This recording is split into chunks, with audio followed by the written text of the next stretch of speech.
Captain Kidd was never a fraud, and it's never made sense to me to call him a fraud considering how alike him and Luffy are. They have the same goals and have had the same experiences, yet while Luffy gets put on a pedestal, he gets shoved down to the bottom.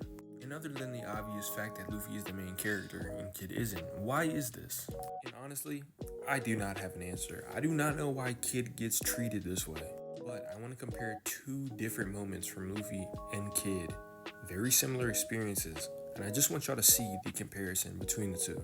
Luffy's first ever encounter with Kaido is a physical encounter. Thinking his crew was just murdered, he runs in blind to face Kaido, hitting him with an elephant gun, then talking his shit, rightfully so.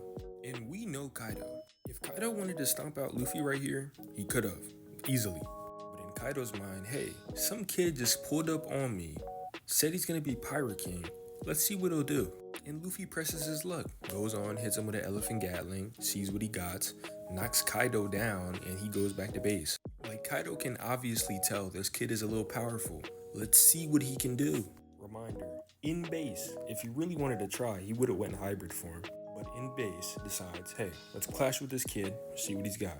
And unlike the anime, we don't even get to see Luffy land that attack. Kaido hits him with a Thunder Bagawa, and he is out, just like that. And that concludes Luffy's first encounter with Kaido.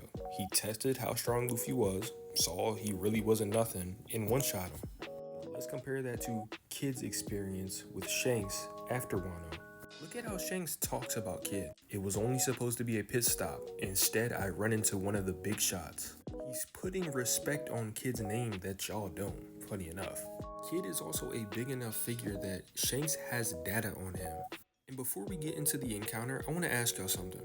If this was Luffy in this situation, would he have run away? Would Luffy turn the Sunny around and go the other way, or sail around him? No, he wouldn't. Kidd uses this opportunity to take on the man he has wanted to take on since the beginning, Shanks.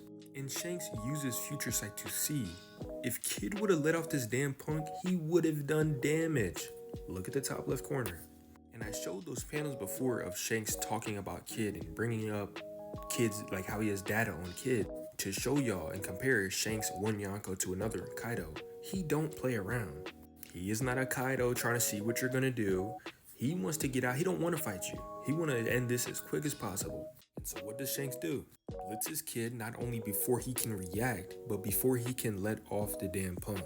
And just like Luffy says in Whole Cake Island, this is a fight between pirates. Fairness isn't a given. But even after the divine departure, he's got Dory and Bragi in the back ready to go. Seeing those two moments back to back from Kidd and Luffy, don't you see how similar those two approach a situation? And how it is so weird that Luffy gets praised for engaging in Kaido when he shouldn't have, but Kidd gets shamed and called a fraud for engaging with Shanks when he shouldn't have. People also forget the fact that Luffy only unlocked Conqueror's coding by getting hit with Conqueror's coding. What do you think Kidd was just hit with? All this moment was the next step for Kidd. He awakened his devil fruit. Now it's time to take that next step in the hockey game. And this experience will teach Kidd, even though his devil fruit is enough to take down a Yonko like Big Mom, his hockey is not enough to take down somebody like Shanks. The same way when Luffy put up on Big Mom and realized the difference in levels. And what did he do?